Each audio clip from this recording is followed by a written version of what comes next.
Stupid fly.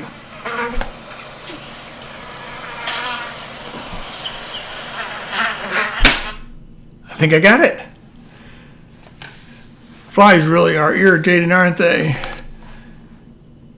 This week we're going to talk about somebody who was called a fly, a gadfly. We're talking about Socrates. Socrates was called a gadfly because a gadfly is a type of fly that irritates animals, and Socrates irritated human animals. Socrates lived in Athens between 470 and 399 BC, about the same time that Protagoras taught in Athens. They did not get along. He learned geometry and astronomy. He learned sculpting and stonemasonry. In fact, he carved the 3 Graces that stood at the entrance of the Acropolis, which was a big deal to have your work displayed at the Acropolis. His father was wealthy and he was a sculptor. His wife was often called in the literature a shrew, and he took this second wife when the state urged citizens to populate Athens. He had 3 sons late in life.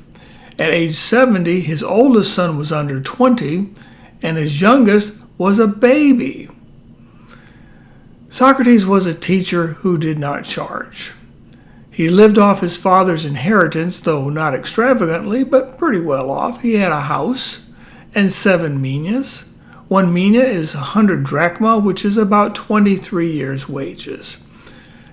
He supplemented his income with gifts from friends, but they were gifts. This freedom from influence allowed him to pursue truth unbiased. He believed he was on a mission from God, and this was given to him by the oracle at Delphi. The mission was to make his fellow man aware of his own ignorance and to better their souls through knowledge. You can imagine where that would go. His method was teaching through the Socratic method, or sometimes called the Socratic dialect. It's a series of guiding questions that continually refine the idea. The questions were directed at people who were confident that they knew the answer. Socrates claimed ignorance, and the questions gradually revealed their ignorance. The questions eventually covered inconsistencies in their answer, and the questions eventually led to truth if the student was open to it. The dialect today is only suited when you have the knowledge within you. It works in discovering logical answers, that is, questions of ethics, but it fails in teaching matters of fact. Biology is an example. Socrates believed that all knowledge was within us, which we, of course, would disagree with today. Socrates had many doctrines. One on the soul was very important. He is the first philosopher to clearly differentiate between body and soul. The first philosopher to claim that the person was more important than the body, and the real person is not the body, but the soul. He also taught a very difficult doctrine to understand, and that is, no one knowingly does wrong. Knowledge produces behavioral results. Beliefs are based on knowledge, and behavior is guided by beliefs. So no one knowingly does wrong. For instance, people smoke because they believe it will not harm them, but will do them good. Socrates' influence reaches even to today.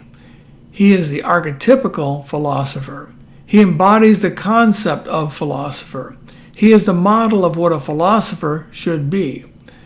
And his life and teachings was a turning point in Western philosophy. Before Socrates, philosophers were concerned with the origin of the universe. But after Socrates, philosophers were concerned with how man should live, with ethics and morality. Now, how did Socrates earn this reputation? He was sincere to the point of following his own teachings.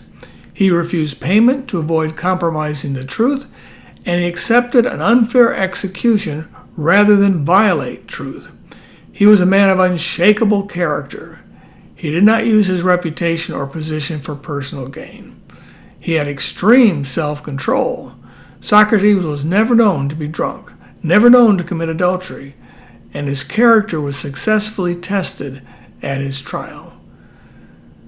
Curiously, Socrates made many people upset.